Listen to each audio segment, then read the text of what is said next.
గల్తీ పత్రిక 6వ అధ్యాయము 11 నుంచి 14 వరకు. ఈ రోజున మనము సిలువను గురించి ధ్యానించడానికి మనం వచ్చి ఉన్నాం. 2000 సంవత్సరముల క్రితము యేసుక్రీస్తు ఈ భూమి మీదకి వచ్చి జరిగించినటువంటి సిలువ కార్యాన్ని మనము జ్ఞాపకం చేసుకుంటూ ఉన్నాం. సిలువ అనేటువంటిది క్రైస్తవ జీవితానికి ప్రాముఖ్యమైనటువంటి కార్యము. సిలువే క్రైస్తవ జీవితమునకు కేంద్రం అని మనం చెప్పొచ్చు. సిలువ అనేటువంటిది అంత ప్రాముఖ్యమైనటువంటిది. అందుకనే ఈ సిలువను మనము జ్ఞాపకం చేసుకోవడానికి, సిలువలో దేవుడు చేసినటువంటి కార్యం ఏమిటో మనం తెలుసుకోవడానికి ప్రయత్నం చేస్తున్నాం. అందుకనే మనం కూడుకున్నాం. ఇప్పుడు చూడండి, సిలువ అనేటువంటిది ప్రాముఖ్యమైనటువంటి కార్యము. ఈ ప్రాముఖ్యమైనటువంటి కార్యమునకు ప్రాముఖ్యత లేనటువంటి చాలా విషయాలు కూడా దీనికి చాలా మంది కలుపుతూ ఉన్నారు. ఇప్పుడు చూడండి, బైబిల్లో మనం గమనించినప్పుడు ఎప్పుడైనా సరే ఉన్నటువంటి గొప్ప గొప్ప విషయాలకి మానవులు తమ యొక్క సొంత ఆలోచనలతో అనేకమైన విషయాలను ఆ ప్రాముఖ్యమైన దానికి కలుపుతూ ఉంటారు. ఈ సిలువ కార్యమునకు వచ్చేసరికి కూడా మానవుడు తన సొంత జ్ఞానమును బట్టి అపోస్తల కాలం మొదలుకొని ఇప్పటి వరకు కూడా సొంత జ్ఞానాన్ని బట్టి ఆ సిలువ కంటే ఎక్కువగా వేరే కార్యములకు వాళ్ళు ప్రాధాన్యత ఇస్తున్నారు. అందుకని చూడండి, నిజంగా ఇలాంటి ప్రత్యేకంగా మనము క్రిస్మస్ కానీ లేదంటే గుడ్ ఫ్రైడే ఇలాంటివి జరుపుకోవడం అంటే చాలా చాలా ప్రాముఖ్యం. ఎందుకంటే ఇది ఒక మంచి ఆచారం అని చెప్తాను. అయితే సంఘానికి కొన్ని ఆచారాలు ఉన్నాయి. ఆచారాల్లో కొన్ని మంచి ఉన్నాయి, చాలా వరకు చెడ్డవి ఉన్నాయి. అయితే క్రిస్మస్ కానీ, న్యూ ఇయర్ కానీ, లేదంటే గుడ్ ఫ్రైడేకి, ఈస్టర్కి, ఇవన్నీ కూడా సంఘంలో ఉన్నటువంటి మంచి సాంప్రదాయాల్లో ఇదొకటి. కనుకనే మనం ఈ రోజున కూడుకుంటున్నాం. ఎందుకంటే సిలువ వేయబడిన క్రీస్తుని జ్ఞాపకం చేసుకోవడానికి మనం కూడుకుంటున్నాం. ఇది ప్రాముఖ్యమైనటువంటి ఒక సందర్భం. ఈ సందర్భంలో మనం లోకంలో చూస్తున్నప్పుడు చాలా చాలా విషయాలు మనం చూస్తుంటాం, వింటూ ఉంటాం. వీటన్నిటి మధ్యలో ఈ రోజున చర్చకు వచ్చినప్పుడు మనం వాక్యం వింటాం. ఆ వాక్యాన్ని బట్టి నిజంగా అసలు సిలువ అంటే ఏంటి అనుకున్నది అర్థం చేసుకునే ప్రయత్నం మనం చేస్తుంటాం. ఇప్పుడు చూడండి, సిలువని అనేక రకాలుగా చూడొచ్చు. సిలువను గురించినటువంటి వాక్యాన్ని మనం వినేటప్పుడు అనేక రకాలుగా వాక్యాన్ని వినొచ్చు. కొంతమంది ముఖ్యంగా ఈ రోజున యేసుక్రీస్తు సిలువలో పలినటువంటి ఆ 7 మాటలను చాలా మంది చెప్తుంటారు. అలా ఇంకా చాలా రకాలుగా చూడొచ్చు. సిలువ అనేటువంటిది చాలా గొప్ప కార్యం. ఎంత గొప్పదంటే దీన్ని చూసేటువంటి విధానంలో చాలా రకాలు ఉంటున్నాయి. అయితే మనం ఏ దృక్పథంతో చూసినా, ఎటువైపుని చూసినా సరే అది బైబిల్ ప్రకారం ఉందో లేదో మనం చూసుకోవాల్సి ఉంటుంది. కనుక సిలువ వెనకాల ఏంటంటే, సిలువతో పాటుగా చాలా విషయాలు సంఘం కలుపుతుంది. అందుకే చూడండి, ఇప్పుడు ఈ లెంట్ డేస్ అనేటువంటివి వచ్చినాయి. శ్రమ దినాలని చాలా మంది ఈ గుడ్ ఫ్రైడే దినానికి ముందు 40 రోజులు అంటే ఆదివారాలు తీసేస్తారు. విశ్రాంతి దినం, పరిశుద్ధ దినం అని ఆదివారాలు తీసేసి 40 రోజులు వెనక్కి వెళ్ళి 40 రోజులను కౌంట్ చేసి శ్రమ దినాలను ఆ రోజు నుంచి ఈ రోజు వరకు కూడా వాళ్ళు పాటిస్తుంటారు. ఇప్పుడు చూడండి, అది ఆచారము సరైనది కాదు, అది వాక్యానుసారమైనటువంటిది కాదు. అందుకనే మన సంఘములో దాన్ని మనం పాటించం. చాలా మంది శ్రమ దినాలను పాటిస్తారు, కానీ అది బైబిల్లో లేనటువంటి ఒక విషయం. ఆ శ్రమ దినాలు అనేటువంటి ఆ యొక్క అలవాటు ఎలాగొచ్చిందంటే, మనిషికి ఉన్నటువంటి ఆలోచన ఏంటంటే, యేసుక్రీస్తు ఈ లోకంలోనికి వచ్చి మానవుల కొరకు ఇన్ని శ్రమలు అనుభవించాడు, కాబట్టి మనం కూడా ఎంతో కొంత శ్రమ అనుభవించాలి.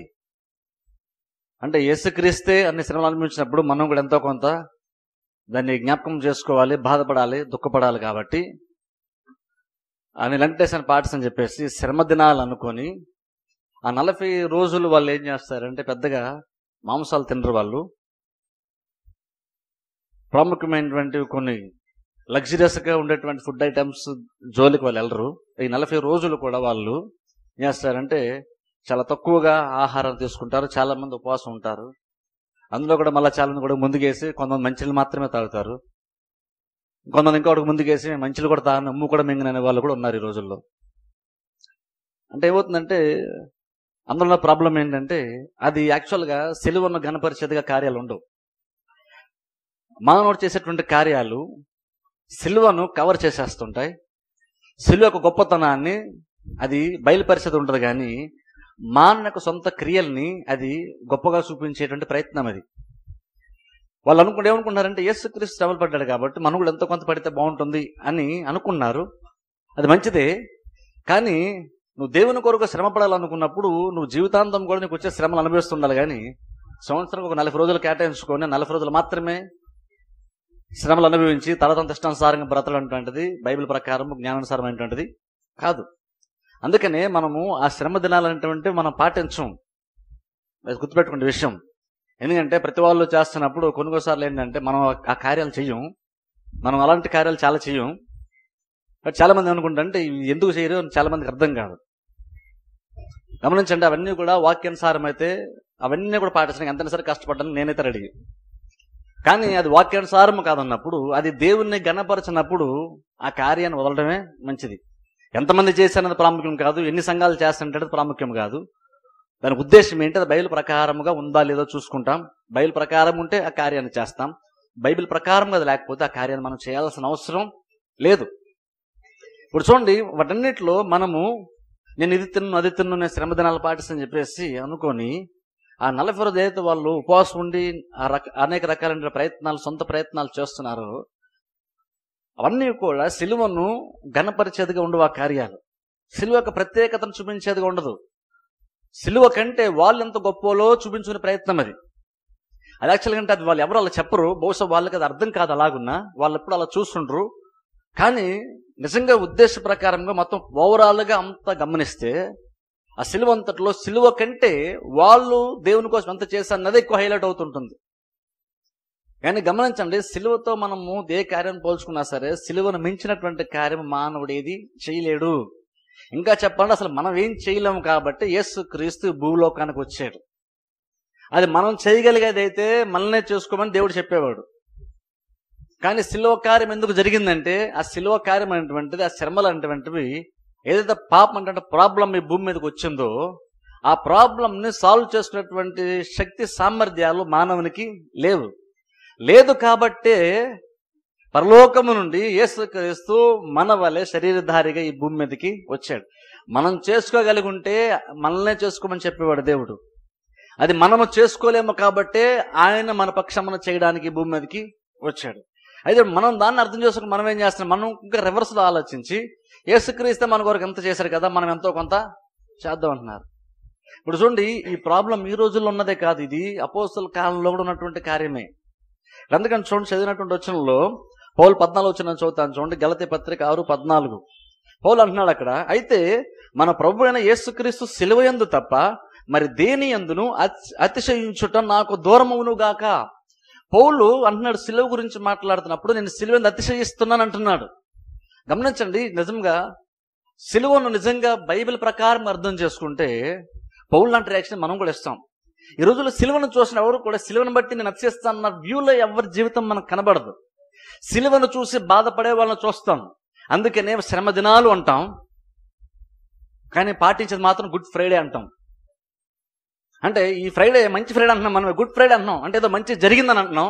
కానీ ఆ పేరులోనే బైబిల్ ఉన్నటువంటి ఇన్ఫర్మేషన్ అంతా పేరులోనే ఎవరో భక్తులు గొప్పగా పెట్టారు, గుడ్ ఫ్రైడే అని, మంచి శుక్రవారం అని. నిజంగానే అది మంచిది. కానీ క్రిస్టియన్స్ యొక్క బిహేవియర్ చూస్తే మాత్రం ఏదో జరగకూడనటువంటి కార్యం ఏదో జరిగిందన్నట్లుగా మనం బాధపడుతూ శ్రమ పడుతూ యేసుక్రీస్తుకే జాలి చూపించే ప్రయత్నం మనం చేస్తూ ఉంటాం.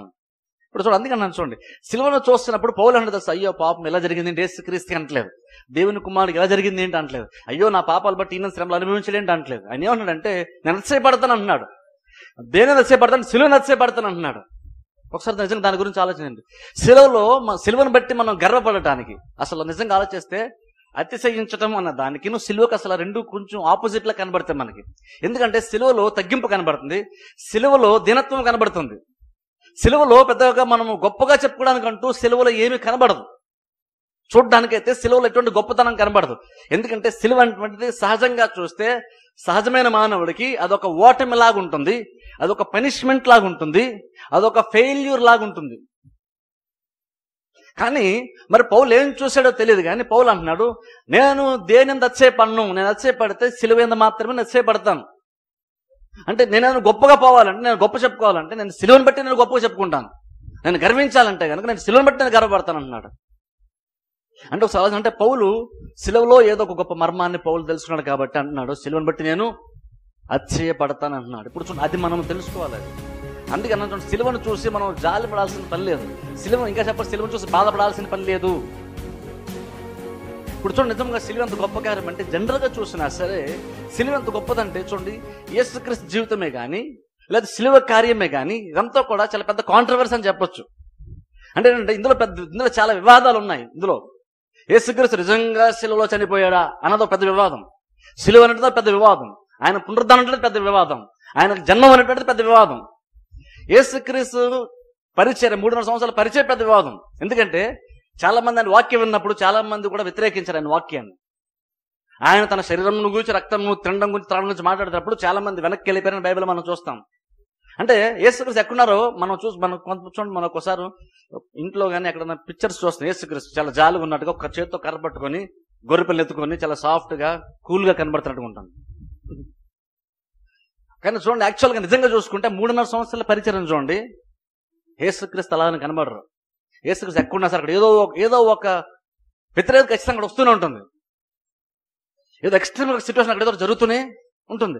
ఆయన బోధన మిస్అండర్స్టాండ్ చేస్తున్న వాళ్ళు చాలా మంది ఉన్నారు, ఆ బోధన వ్యతిరేకించిన వాళ్ళు చాలా మంది ఉన్నారు. ఆయన అద్భుతం చేస్తే ఆ అద్భుతం ఏ రోజు చేసిన దాన్ని బట్టి, టైంని బట్టి వ్యతిరేకించిన వాళ్ళు ఉన్నారు. ఆయన ఇంకేదైనా కార్యం చేస్తే దాన్ని వ్యతిరేకించిన వాళ్ళు ఉన్నారు. అంటే వరకు చెప్పాలంటే యేసుక్రీస్తు ఏం చేసినా సరే ప్రతిదీ కూడా కాంట్రవర్సీయే. అంటే ప్రతిదానికి ఏదో గొడవ, ఏదో వివాదము రేగుతూనే ఉంటుంది. ఈ సిలువ అన్నటువంటి దానికి ఇంకా ఎక్కువ,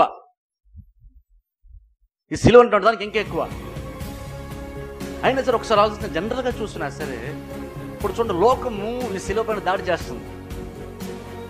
అంటే కొంతమంది ఏమంటారంటే యేసుక్రీస్తు నిజంగా అసలు చచ్చిపోలేదండి అంటారు కొంతమంది. అంటే ఆయన తిరిగి మరలా కనబడ్డాడు అని నమ్మేటువంటి వాళ్ళు ఏమంటారంటే యేసుక్రీస్తు నిజంగా చచ్చిపోలేదు అంటారు. యేసుక్రీస్తు చచ్చిపోయి నమ్మినటువంటి వాళ్ళు ఏమంటారంటే చచ్చిపోయాడు కానీ శిష్యులు ఆ బాడీని దొంగిలించేసి దాచేసి ఆయన లేచాడండి అని చెప్తున్నారు అంటారు. కానీ గమనించండి, జనరల్గా మనం ఆలోచించినా సరే, నేను చాలా సందర్భాల్లో చెప్పినట్టు గుర్తు మళ్ళీ చెప్తున్నా, ఒకసారి జ్ఞాపకం చేస్తున్నాను.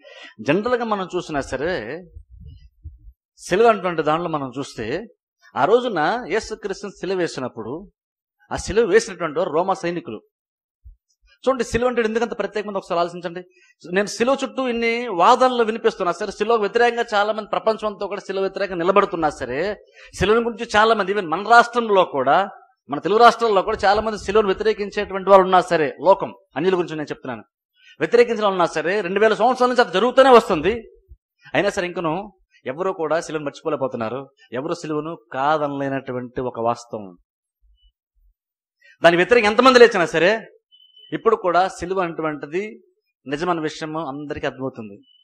ఎంతమంది అంత వ్యతిరేకంగా నిలబడి ఆ ఉన్నటువంటి అన్ని వాదనలన్నీ కొట్టిపారేయాలని చూసినా సరే సిలువ మాత్రం మరుగున పడిపోవట్లేదు. సిలువను ఎవ్వరు పక్కన పెట్టట్లేదు, సిలువను ఎవ్వరు మర్చిపోవట్లేదు.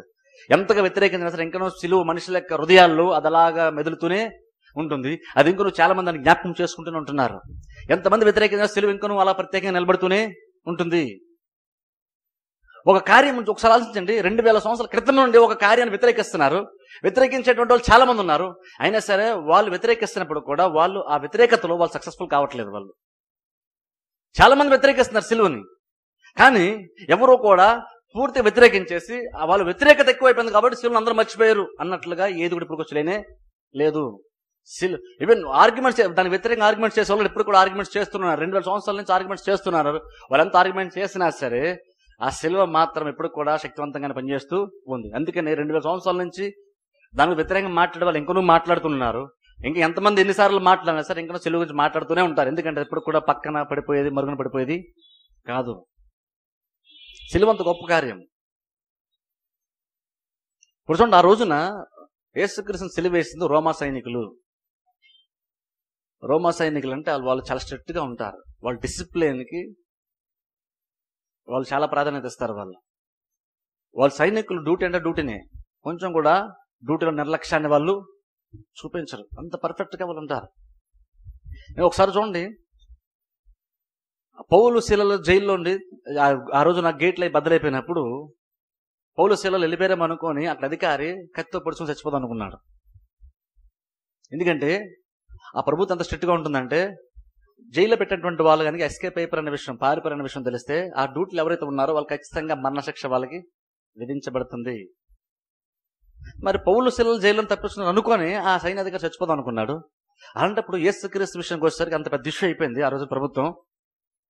ఫరో కానీ హీరో కానీ వీళ్ళందరూ, ఫరో కాదు, హీరోదు రాజు, వీళ్ళందరూ కూడా పెద్ద ఇష్యూ అయిపోయింది. అక్కడ యూదులందరూ వ్యతిరేకించారు, చాలా మంది వ్యతిరేకించారు, కొంతమంది అనుకూలంగా ఉన్నారు. ఇది పెద్ద ఇష్యూ అయిపోయింది. యేసుక్రీస్తు కూడా నేను 3వ దినాన తిరిగి లేస్తానని చెప్పారు. ఇంత ఇష్యూ జరిగిన తర్వాత దాన్ని ప్రభుత్వం వారు ఒక ఛాలెంజ్గా తీసుకున్నారు. యూదా మత పెద్దలు చెప్పిన దాన్ని బట్టి వాళ్ళు ఒక ఛాలెంజ్గా తీసుకున్నారు. వాళ్ళు ఛాలెంజ్గా తీసుకున్నారు కాబట్టి యేసుక్రీస్తు సమాధి చేసినప్పుడు వాళ్ళు అక్కడ సైనికులను పెట్టారు. వాళ్ళు డ్యూటీ చేస్తున్నారు. ఆ రాయిని దొరికించి దాన్ని ముద్ర వేశారు. దాని కాపలను కూడా వాళ్ళు పెట్టారు. ఇప్పుడు చూడండి, జనరల్ ఏమంటారంటే యేసుక్రీస్తు ఆ డెడ్ బాడీని శిష్యులు ఎత్తుకెళ్ళిపోయారని అంటారు. కానీ అది వాస్తవంగా, ఎందుకంటే నిజంగా కనుక శిష్యులు కనుక యేసుక్రీస్తు యొక్క శరీరాన్ని కనుక తీసుకుని వెళ్ళిపోయి ఉంటే ఆ సైనికుల్ని వాళ్ళు ఆ రోజున ప్రభుత్వం మరణశిక్ష విధించాల్సి ఉంది. కానీ ఎవరూ కూడా ఆ రోజు డ్యూటీలో చేసేటువంటి వాళ్ళకి మరణశిక్ష విధించినట్టుగా చరిత్రలో లేనే లేదు. అంటే వాళ్ళు డ్యూటీ చేసే వాళ్ళు ఇంకా బాగానే ఉన్నారు. అంటే అర్థం ఏంటంటే వాళ్ళ డ్యూటీ వాళ్ళు ఖచ్చితంగా బాగానే చేశారు. కాబట్టి యేసుక్రీస్తు డెడ్ బాడీని ఎవరు కూడా ఎత్తుకెళ్ళిపోయారు కాబట్టి ఆయన లేచిపోయాడని చెప్పడానికి వీలు లేదు. ఇంకో మెయిన్ ఆర్గ్యుమెంట్ అంటే చాలా మంది యేసుక్రీస్తు లేవలేదు యేసుక్రీస్తు చచ్చిపోలేదని చెప్పి వాళ్ళు చాలా ఎవరైతే ఉన్నారో సింపుల్ ఒకటే చేయాలి. వాళ్ళు ఏం చేయాలంటే పెద్దగా ఆర్గ్యుమెంట్ చేయాల్సిన పని లేదు. యేసుక్రీస్తు యొక్క డెడ్ బాడీని కనుక చూపించగలిగితే చాలు, ఆయన చచ్చిపోయిన విషయం ప్రపంచానికి అందరికీ అర్థమైపోతుంది. కానీ ప్రభుత్వం ఎంత ప్రయత్నం చేసినా సరే యేసుకు చచ్చిపోయేందుకు మా దగ్గర ప్రూఫ్ ఉందని డెడ్ బాడీనే వాళ్ళు ప్రొడ్యూస్ చేయలేకపోయారు. శిష్యులు ఆ రోజున యెరూషలేము పట్టణానికి వెళ్ళి యేసుక్రీస్తు మీరు సిలువేసిన క్రీస్తునే ఆయన దేవుడు లేపాడు అని చెప్పినప్పుడు ప్రభుత్వం కూడా సైలెంట్గా ఉంది. నిజంగా కనుక వాళ్ళ దగ్గర డెడ్ బాడీ కనుక ఉండుంటే నువ్వు లేచాడని చెప్తున్నట్టుగా బాడీ మా దగ్గర ఉంది కదా అని చెప్పేసి వాళ్ళు ఆ రోజున చెప్పేవాళ్ళు. కానీ అందరూ నోరు పూసుకున్నారంటే అర్థం ఏంటంటే యేసుక్రీస్తు నిజంగానే తిరిగి లేచాడు. ఇప్పుడు ఆయన తిరిగి లేవడం కూడా పెద్ద ఇష్యూ ఆ రోజున ప్రభుత్వానికి, ప్రజలకి. కాబట్టి చూడండి, నిజంగా సిలువ అటువంటిది చాలా చాలా గొప్ప కార్యం అంటున్నాం. ఈ సిలువ చుట్టూ చాలా ఆర్గ్యుమెంట్స్ ఉన్నాయి, పాజిటివ్గా ఉన్నాయి, నెగిటివ్గా ఉన్నాయి. ఏమున్నా సరే సిలువ అటువంటిది ఎప్పుడు కూడా ప్రత్యేకమైనటువంటిది. మన జీవితంలో కూడా సిలువకి చాలా ప్రత్యేక స్థానం ఇవ్వాల్సి ఉంది. మనం సిలువను నిజంగా అర్థం చేసుకున్నప్పుడే దానికి ఒక ప్రత్యేకత మనం ఇవ్వగలుగుతాం. పౌలు అంటున్నాడు, నేను సిలువను బట్టి నేను అతిశయపడుతున్నాను అంటున్నాడు. ఎందుకంటే అక్కడ కూడా మనం చూస్తే ఆ రోజున కూడా సంఘంలో కూడా వేరు వేరు రకాలైన బోధలు వచ్చినాయి ఆ రోజున. కొంతమంది ఏంటంటే యూదులు ఏం చేస్తున్నారంటే అన్యుల నుంచి రక్షణ పొందినటువంటి వారు, అన్యులుగా ఉండి సువార్తను తెలుసుకొని సంఘంలో చేర్చబడినటువంటి వాళ్ళు సంఘంలో కూర్చున్న తర్వాత ఆ యేసుక్రీస్తుని నమ్మి యూదులుగా ఉండి యేసుక్రీస్తు నమ్మినటువంటి వాళ్ళు ఆల్రెడీ సంఘంలో ఉన్నటువంటి వాళ్ళు ఏం చేశారంటే కొత్తగా బయట నుంచి ఎవరైతే అన్యులు రక్షణ పొంది వాళ్ళు వచ్చారో వాళ్ళు వీళ్ళు ఏం చెప్పారంటే మీరు సున్నతి కూడా పొందాలి అని వాళ్ళు చెప్పడం మొదలుపెట్టారు. అయితే పౌలు అన్నాడు సున్నతులు ఏమీ లేదని పౌలు చెప్తున్నాడు. కానీ వీళ్ళు వచ్చేమన్నారంటే లేదు, ఇంకా నువ్వు కూడా మాతో సమానంగా ఉండాలంటే, మాలా మంచి భక్తిపరుడుగా నువ్వు పేరు సంపాదించుకోవాలంటే నువ్వు సిలువను నమ్మావు, దేవుడు చాలా కార్యం చేశాడు మంచిదే, కానీ నువ్వు సున్నతి కూడా పొందాలి అని వాళ్ళు చెప్పారు. సున్నతి కూడా ఉంటే కంప్లీట్ అవుతుంది కార్యము అని వాళ్ళు నమ్మారు. కాబట్టి అంటే వాళ్ళు ఆ విషయం చెప్తూ ఉన్నారు.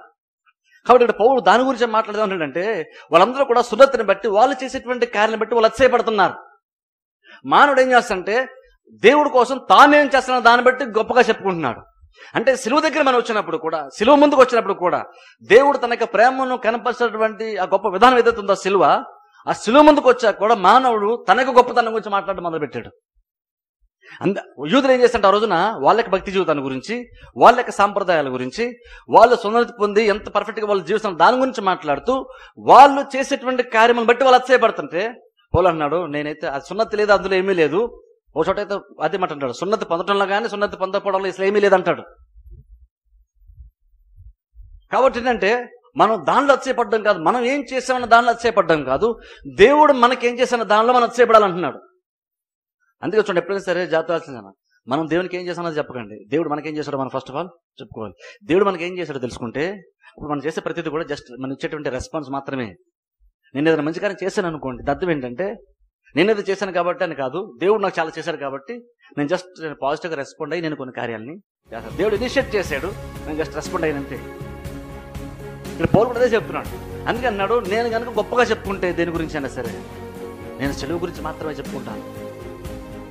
నేను యూదుని, నేను అన్ని సున్నతి పొంది అన్ని చేశాను నేను, కానీ నేను అతిశయపడేది మాత్రము కేవలము సిలువ మీద మాత్రమే అంటున్నాడు. ఒకసారి సిలువ ఎందుకు అతిశయపడుతున్నాడు, సిలువ ఎందుకు ప్రత్యేకమైనది ఒకసారి ఆలోచించండి. స్పెసిఫిక్గా యేసుక్రీస్తు యొక్క సిలువ ఎందుకు ప్రత్యేకమైనది? మనం యేసుక్రీస్తు ఎందుకు జ్ఞాపకం చేసుకున్నాం? ఎందుకంటే యేసు ఒక్కరు చనిపోలేదే, చాలా మంది చనిపోయారు. బట్ ఇంకా చెప్పంటే యేసుక్రీస్తుతో పాటు ఇంకా ఇద్దరు దొంగలు కూడా చనిపోయారు అదే రోజున. ఇద్దరు దొంగలు అదే రోజున చనిపోయారు. వాళ్ళు కూడా యేసుక్రీస్తు లాగానే సిలువ మీదనే వాళ్ళు కూడా చనిపోయారు. కాబట్టి యేసుక్రీస్తు చనిపోయారు కాబట్టి మనం ఆయన జ్ఞాపకం చేసుకోవట్లేదు, లేదంటే యేసుక్రీస్తు సిలువ మీద చనిపోయారు కాబట్టి మనం జ్ఞాపకం చేసుకునేటువంటిది కాదు. ఎందుకంటే సిలువలో చనిపోవటం అటువంటిది యేసుక్రీస్తు ఒక్కలుగా జరిగినటువంటి కార్యము కాదు. ఆ రోజుల్లో సిలువలో కొన్ని వేల మంది చనిపోయారు. ఆ రోజుల్లో సిలువ అంటే క్యాపిటల్ పనిష్మెంట్, అంటే మరణశిక్ష విధించేవాళ్ళు. పెద్ద పెద్ద దొంగలకి, దేశద్రోహులకి, ఇంకేదైనా పెద్ద తిరుగుబాటు చేసేటువంటి వాళ్ళకి మరణశిక్ష విధించడానికి రోమా ప్రభుత్వం వాళ్ళు ఆ రోజున సిలువ అంటే ఒక కార్యాన్ని పెట్టారు. కాబట్టి సిలువ అంటే యాక్చువల్గా అది బైబిల్లో ఉండి దేవుళ్ళలో ఉండి వచ్చినటువంటి ఆలోచన కాదు. అది సిలువ అంటే యాక్చువల్గా శిక్షించడానికి ఒక ఇన్స్ట్రుమెంట్ లాంటిది. ఒకప్పుడు ఏంటంటే శిక్షించడానికి కరెంట్ షాక్తో శిక్షించాలి కొంతమందిని, ఎలక్ట్రికల్ చైర్ వాడేవాళ్ళు కొంతమంది శిక్షించడానికి. ఎలాగైతే కొంతమంది చంపడానికి ఎలక్ట్రికల్ చైర్ వాడారో అలానే ఉరిశిక్ష విధించడానికి ఆ తాడును వాడారు. అలాగే ప్రభుత్వం వాళ్ళు ఏం చేశారంటే మరణశిక్ష విధించడానికి సిలువ అంటే దాన్ని వాళ్ళు కనిపెట్టారు. వాళ్ళు దాన్ని ఫాలో అవుతూ వచ్చారు. అది ప్రతి వాళ్ళకి చేస్తూ వచ్చారు వాళ్ళు, యేసుక్రీస్తు ఒక్కలుగా కాదు. అందుకని చూడండి, సిలువ ఆకారానికి అంత ఇంపార్టెన్స్ మనం ఇవ్వకూడదు. ఎందుకంటే అది జస్ట్ యేసుక్రీస్తు మా క్రిస్టియన్స్కి లోగో అని చెప్పలేదు. యేసుక్రీస్తు వచ్చి యేసుక్రీస్తు అందరితో పాటుగానే చనిపోయారు. యేసుక్రీస్తు లాగా చాలా మంది చనిపోయారు. అయినా సరే వాళ్ళు ఎవరిని మనం జ్ఞాపకం చేసుకోం. సిలువ మీద చనిపోయిన వాళ్ళందరినీ మనం జ్ఞాపకం చేసుకోం. వాళ్ళందరిది ప్రత్యేకమైనది కాదు. చాలా మంది సిలువ మీద చనిపోయారు, చాలా మంది యేసుక్రీస్తుతో పాటు కూడా చనిపోయారు. కానీ వాళ్ళు చనిపోవడానికి వాళ్ళ మరణం వేరు, యేసుక్రీస్తు యొక్క మరణము వేరు. అందుకనే మనం ఎవరిని మిగిలిన వారిని జ్ఞాపకం చేసుకోము. సిలువలో చనిపోయిన వారిని మనం జ్ఞాపకం చేసుకోము. మనం యేసుక్రీస్తుని జ్ఞాపకం చేసుకుంటాం. ఎందుకంటే చూడడానికి అందరిలాగానే యేసుక్రీస్తు చనిపోయారు, కానీ యేసుక్రీస్తు మరణం ఒక కారణం వేరు. ఆయన మరణమే చాలా చాలా ప్రత్యేకమైంది. అందుకని ఇప్పుడు మనం ఏం చేస్తున్నాం అంటే మనం ఇప్పటికీ కూడా జ్ఞాపకం చేసుకున్నాం. 2000 సంవత్సరాలతో జ్ఞాపకం చేసుకున్నాం. ఎందుకని జస్ట్ చచ్చిపోవడానికి కాదు, ఎందుకు చచ్చిపోవడానికి జ్ఞాపకం చేసుకుంటున్నాం మనం. ఆయన మరణం ఎందుకు ప్రత్యేకమైందంటే జస్ట్ చచ్చిపోవడానికి కాదు, లేదా జస్ట్ తిరిగి లేచారు కాబట్టి అని కాదు. తిరిగి లేవడం పెద్ద ప్రాముఖ్యం. ఎందుకంటే తిరిగి లేవడం, యేసుక్రీస్తు లేచారు, మంచిది, అది ప్రత్యేకమైనది. ఎందుకంటే మృతుల్లో ఆయన పునరుద్ధానం అని బైబిల్ చెప్తుంది, ప్రథమ ఫలం బైబిల్ చెప్తుంది. లేచినటువంటి వారిలో ఇంతకుముందు చాలా మంది చనిపోయారు, తిరిగి బైబిల్ లేపడిన వాళ్ళు కొంతమంది ఉన్నారు బైబిల్లో. మరి యేసుక్రీస్తు యొక్క మరణము ఎందుకు ప్రత్యేకమైందంటే ఆయన చనిపోయినటువంటి విధానం కాదు, ఆయన చనిపోవడానికి గల కారణం అనేటువంటిది యేసుక్రీస్తు యొక్క మరణాన్ని ప్రత్యేకంగా ఉంచింది. యేసుక్రీస్తు చనిపోయారు కాబట్టి మనం జ్ఞాపకం చేసుకున్నాం కాదు, ఆయన చనిపోవడానికి గల కారణం వేరు. వాళ్ళు ఏమనుకున్నారంటే ఆ రోజున శిక్ష విధించినటువంటి వాళ్ళు, లేదా అక్కడ నుండి చూసినటువంటి వాళ్ళు రోమా సైనిక శిక్ష విధించారనుకున్నారు చాలా మంది. లేదంటే యూదా మత పెద్దలు ఆ రోజున సిలువ వేయమని కేకలు వేశారు కాబట్టి వాళ్ళ ప్రెషర్ తట్టుకోలేక ఆ రోజు ఉన్నటువంటి అధికారులు సిలువ వేశారు అనుకుంటున్నాం. కానీ ఇదంతా కూడా కానే కాదు. సిలువ యాక్చువల్గా మనం చూస్తే మనుషులు వేసారే మనకు కనబడుతుంది, కానీ యాక్చువల్గా మనుషులు వేసినటువంటిది కాదు. సిలువ మనుషులు వేసింది కాదు. అందుకే సిలువ అనేటువంటిది యాక్సిడెంట్గా జరిగింది కాదంటాం. చాలా మంది ఈవెన్ క్రిస్టియన్స్ కూడా అనుకుంటారు అంటే పాపం యేసుక్రీస్తు ఏదో చేద్దామని వచ్చారు, కానీ పాపం యేసు అనుకోకుండా సడన్గా యేసుక్రీస్తు చచ్చిపోవాల్సి వచ్చింది. దుర్మార్గమైన లోకం వీళ్ళందరూ కూడా మంచి ఆయన సిలువ వేస్తారండి, పాపపు లోకం సిలువని కేకలేశారని అంటారు. గమనించండి, సిలువ ఏంటని వాళ్ళు కేకలేశారు కాబట్టి ఆయన చచ్చిపోలేదు, తప్పించుకునే అవకాశం లేదు కాబట్టి చచ్చిపోయాను కాదు. ఆయన చాలా సందర్భంలో నేను చనిపోవడానికి వచ్చాను ఆయనే చాలా సందర్భంలో చెప్పారు. అంటే చూడండి, ఇప్పుడు మనం చూస్తున్నప్పుడు కంప్లీట్ పిక్చర్ మనం చూడాలి. యేసుక్రీస్తు చచ్చిపోయారు కానీ అయ్యో పాపం చచ్చిపోయారంటే అన్నది కాదు. అక్కడ యేసుక్రీస్తు 33 సంవత్సరాల కాలం ఎందుకు చచ్చిపోయారు ఒకసారి ఆలోచించండి. నిజంగా ఆయన ఎప్పుడే పరిచయం స్టార్ట్ చేశారు, 3.5 years పరిచయం చేశారు. పరిచయం బాగా విస్తరిస్తుంది, బ్రహ్మాండంగా అభివృద్ధి చెందుతుంది, చాలా మంది తెలుసుకుంటున్నారు, చాలా అద్భుతాలు జరుగుతున్నాయి, అధికారులు సైతం యేసుక్రీస్తుకు భయపడుతున్నారు. అలాంటి ప్రైమ్ టైంలో, అంటే మంచి సమయంలో, అంటే ఆయన ఏంటో ప్రూవ్ చేసుకోగలిగేటువంటి ఆ మంచి టైంలో యేసుక్రీస్తు నేను చచ్చిపోవడానికి వచ్చానని చెప్పారు. అందుకని ఆ రోజు యేసుక్రీస్తు కూడా నేను చనిపోవడానికి వచ్చానని చెప్పారు. అప్పుడు పేతురు కూడా ప్రభు అది నీకు ఎన్నడూ దూరమవునుగా అన్నాడు. వాళ్ళ సొంత వాళ్ళకే అర్థం కాలేదు యేసుక్రీస్తు చనిపోండి అంటే, వాళ్ళకే అర్థం కాలేదు. యేసుక్రీస్తు వెనకాల 3.5 సంవత్సరాలు తిరిగినటువంటి పేతురికి అది పెద్ద షాకింగ్ న్యూస్ లాగా ఉంది. అది యేసుక్రీస్తు చచ్చిపోవడానికి వచ్చారనుకోవట్లేదు ఆయన. యేసుక్రీస్తు చేస్తున్న అద్భుతాలను ఇవన్నిటిని చూస్తుంటే నేను చెరలో ఉన్న వారికి విడుదల అనుగ్రహించడానికి వచ్చానని చెప్పగానే ఈ రోమ ప్రభుత్వం నుండి యూదులను విడిపించడానికి వచ్చారని బహుశా వాళ్ళందరూ అనుకుంటున్నారు. సువార్త ప్రకటించడానికి వచ్చాను కానీ, దేవుని యొక్క రాజ్యం గురించి చెప్పడానికి వచ్చాను కానీ, ఈయన ఒక రాజ్యాన్ని స్థిరపరుస్తాడేమో, మాకు ప్రత్యేక రాజ్యాన్ని ఇస్తాడేమో, అక్కడ యూదులందరం కలిసి హ్యాపీగా ఉంటాం, ఈ రోమ ప్రభుత్వంతో మాకు ఏ ప్రాబ్లమ్స్ ఉండవు అని చాలా మంది అనుకున్నారు. కానీ యేసుక్రీస్తు మాట్లాడింది వేరే రాజ్యం గురించి మాట్లాడుతూ వచ్చారు. అందుకని చూడండి, వాళ్ళకు కూడా యాక్చువల్గా విషయాలు అర్థం కాలేదు. అందుకు గమనించండి, సిలువ అనేటువంటిది యాక్సిడెంట్గా జరిగినటువంటి కార్యం కాదు, అనుకోకుండా జరిగింది కాదు, లేదా దుర్మార్గులు కొంతమంది మనుషులు అనుకుంటే జరిగింది.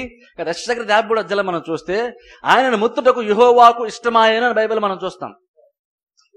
యేసుక్రీస్తు అంటే మొత్తటానికి దేవునికి ఇష్టమైందంట.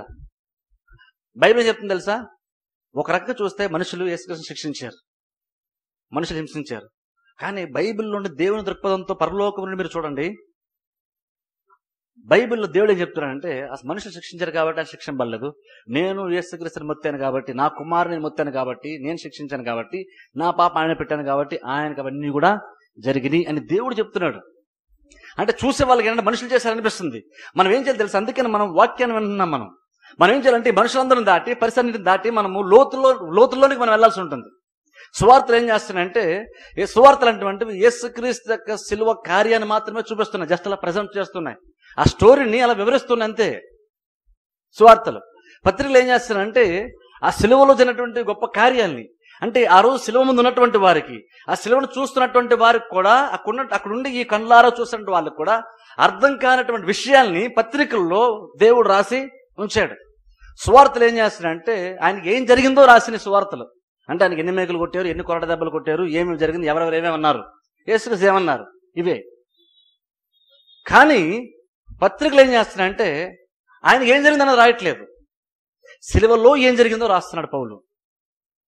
శిలువ మర్మం గురించి రాస్తున్నాడు. ఇప్పుడు ఆ మర్మాలు అక్కడ ఉండి చూసేటువంటి వాళ్ళకు కూడా అర్థం కాదు, అక్కడ లైవ్లో ఉండి చూస్తున్న వాళ్ళు కూడా నిజంగా శిలువ ఎందుకు సంభవించిందో వాళ్ళకే తెలియదు. వాళ్ళందరూ మనుషులు ఏదో చేశారు అనుకున్నారు, కానీ యాక్చువల్గా మనుషులు చేసినటువంటి కార్యము కాదు. శిలువ వెనకాల మనం చూస్తే దేవుని యొక్క ఉద్దేశాలు కనబడతాయి, దేవుని యొక్క ప్లాన్స్ కనబడతాయి, దేవుని యొక్క ఉద్దేశాలు. దేవుని యొక్క ఉద్దేశం దేవుడు అనుకున్నట్లుగా శిలువలో జరిగింది కాబట్టి, దేవుని యొక్క ప్లాన్ సక్సెస్ అయింది కాబట్టి పౌలు అన్నాడు, నేను శిలువ ఏందని అతిశయపడతాను, నేను వేరే దేనిలోనే అతిశయపడను. అందుకని చూడండి, శిలువ అంటే ఎప్పుడు కూడా ఫెయిల్యూర్ లాగా ఫీల్ అవ్వకండి. శిలువ అంటే అసలు ఫెయిల్యూర్ కానే కాదు. శిలువ అనేటువంటిది సక్సెస్ గుర్తు. అంటే దేవుడు ఏదైతే ఉద్దేశించిన కార్యము ఉద్దేశించినట్లుగా అలాగా ఎగ్జాక్ట్ గా దేవుడు చెప్పడం ప్రతిదీ జరిగింది. అందుకనే బైబిల్ మనం చూస్తే లేఖనములు నెరవేరినట్లు అని చూస్తాం. శిలువ గురించి మాట్లాడేటప్పుడు ఆయన దప్పికొని ఉన్నాను అని చెప్పినప్పుడు కానీ, లేదా ఇంకేదన్నా సరే మనం బైబిల్లో మనం చూసినప్పుడు, శిలువ శ్రమలో చూసినప్పుడు ప్రతిదీ కూడా లేఖనము నెరవేరినట్లు జరిగిందని మనం చూస్తాం. అంటే అర్థం ఏంటంటే దేవుడు ఎప్పుడో దీని గురించి మాట్లాడేశాడు, ఎగ్జాక్ట్ అలాగే జరిగిందంట. దేవుడు అనుకుంది జరిగింది కాబట్టి మనం హ్యాపీ ఫీల్ అవుతున్నాం. అందుకనే దీన్ని నిజంగా గుడ్ ఫ్రైడే అంటే, ఎందుకంటే శిలువ అంటే చూడడానికి సహజమైన మానవుడికి బాధను కలిగించేటువంటి కార్యమే. ఎందుకంటే ఆ శ్రమలు, ఆ హింసలు, ఆ భౌతిక సంబంధమైనటువంటి ఇబ్బందులు చూడగానే మనకు బాధనే కలిగి కొంచెం ఎమోషనల్గా ఫీల్ అవుతాం మనం. అందుకనే శిలువను చూస్తే మనకు బాధ కలుగుతుంది. కానీ యాక్చువల్గా బైబిల్లోనికి వెళ్ళి శిలువ ఎందుకు సంభవించిందో తెలుసుకుంటే, శిలువ అంటే బాధను కలిగించు, శిలువ అనేది సంతోషాన్ని కలిగిస్తుంది. అందుకని చూడండి, మనం పాట చూస్తే దూరం అవ్వకుండాపై గరుకైన శిలువ, అందులో ఆ భక్తి ఏమన్నాడంటే ఆ గరుకైన శిలువ బహు సుందరమైన దృశ్యంగా ఉందంట. మరి ఎంతమందికి ఆ పాట అర్థమైందో లేదో నాకు తెలియదు. యాక్చువల్గా ఆ పాటలో భక్తుడు ఏమన్నాడంటే, ఆ పాట వాళ్ళు ఎవరైతే రాశారో వాళ్ళకి బైబిల్లో ఉన్నటువంటి సారాంశం అర్థమైంది కాబట్టి, బైబిల్ సత్యాన్ని బట్టి ఆ పాటను వాళ్ళు రాశారు. అందులో చాలా లోతైన మీనింగ్ ఉంది. జనరల్గా మనం చూసేటువంటి పాట లాంటి పాట కాదు అది. భక్తులు ఏమన్నాడంటే, భక్తుడు జస్ట్ పైన యేసుక్రీస్తు యొక్క శ్రమలను చూడలేదు, దాని వెనకాల దేవుని యొక్క ఉద్దేశాలకు నెరవేర్పును చూశాడు. దాన్ని బట్టి, శిలువను బట్టి మనిషి చేసినటువంటి గొప్ప మేలేంటో చూశాడు కాబట్టి అన్నాడు, ఇప్పుడు నేను సిలువలో కొత్త విషయాన్ని చూసిన తర్వాత ఇప్పుడు ఆ శిలువను బట్టి అతిశయపడుతున్నాను. ఆ శిలువను చూస్తే ఇప్పుడు నాకు ఇంతకుముందు అదొక వైలెన్స్ లాగాను, లేదంటే హింసగాను, అది భయంకర, దాన్ని చూడలేం బాబా అన్నట్లు కాదు, నాకు అది చాలా ప్లీజెంట్ కనబడుతుంది, నాకు సుందరమైన దృశ్యంగా నాకు అది కనబడుతుంది. ఎందుకని ఒక వ్యక్తికి శిలువ అనేటువంటిది సుందరంగా కనబడుతుంది. ఆ రోజు శిలువ చూసేటువంటి వాళ్ళకే చాలా బాధను కలిగించింది. అందరూ ఏడ్చారు, మరియా ఏడ్చింది, ఇంకా చాలా మంది ఏడ్చారు. కానీ తర్వాత న్యూ టెస్టిమెంట్ లో, బైబిల్లో పౌలు కానీ కొంతమంది భక్తులు ఆ శిలువ గురించి మర్మములు వాళ్ళు రాసిన తర్వాత ఇప్పుడు అర్థమవుతున్న విషయం ఏంటంటే, శిలువ జరిగే మంచి కార్యం అయింది, శిలువ జరగడం వల్ల మనకు చాలా మంచి జరిగింది. శిలువ బట్టి ఇప్పుడు పౌలు అతిశయపడతా అంటున్నాడు. అందుకనే ఆ పాటలు మనం చూస్తే, గరుకైన శిలువ పాటలు మనం చూస్తే ఏమంటున్నాడు, భక్తులు ఏమన్నాడంటే, నేను ఆ శిలువ కోసం నా జయ చిహ్నములన్నీ కూడా విడిచిపెట్టేస్తాను. అంటే నేను సంపాదించుకున్నంతా కూడా నేను ఆ శిలువ కోసం నేను వదిలేస్తాను. నేను సంపాదించుకున్న అవార్డ్స్, రివార్డ్స్, ట్రెజర్స్ ఏవైతే సంపాదించుకున్నానో, ఏవైతే సంపాదించుకున్నానో, నేను సర్టిఫికేట్ సంపాదించుకున్నానో, మెరిట్ సంపాదించుకున్నానో, ఆ మెరిట్ అంతటిని కూడా నేను పక్కన పెట్టేసి నేను శిలువను బట్టి నేను అతిశయపడతాను, సంతోషిస్తాను అంటున్నాడు. ఎందుకంటే ఆ శిలువ అనేటువంటిది ఆయనకి మేలు చేసింది కాబట్టి అంటున్నాడు, ఆ శిలువ నాకు సుందరమైన దృశ్యంగా మారింది. అంటే అర్థం ఆలోచించిన, ఆ రోజు శిలువను చూస్తున్నప్పుడు సైనికులకు ఒక వ్యూ ఉంది, యేసుక్రీస్తు శిష్యులకు ఒక వ్యూ ఉంది, యేసుక్రీస్తు తల్లికి ఒక రకమైన వ్యూ ఉంది. మరి కొంతమంది యోధా మత పెద్దలకు ఒక రకమైనటువంటి వ్యూ ఉంది. ఒకే సీన్ చూస్తున్నారు కానీ అందరూ 10 మంది 10 రకాలుగా చూస్తున్నారు. కానీ చాలా సందర్భంలో అక్కడ ఉన్నటువంటి వాళ్ళు చూస్తున్న ప్రతి వాళ్ళు కూడా ఆల్మోస్ట్ వాళ్ళందరూ కూడా పొరపాటు చేశారు. న్యూ టెస్టిమెంట్లో సిలువను మనం ఎలా చూడాలో బైబిల్లో మనం చూపిస్తుంది. సిలువ ఎందుకు సంభవించి ఒకసారి చూద్దాం. చూడండి, ఆదికాండంలోకి వెళ్దాం. ఆదికాండం 3వ అధ్యాయం.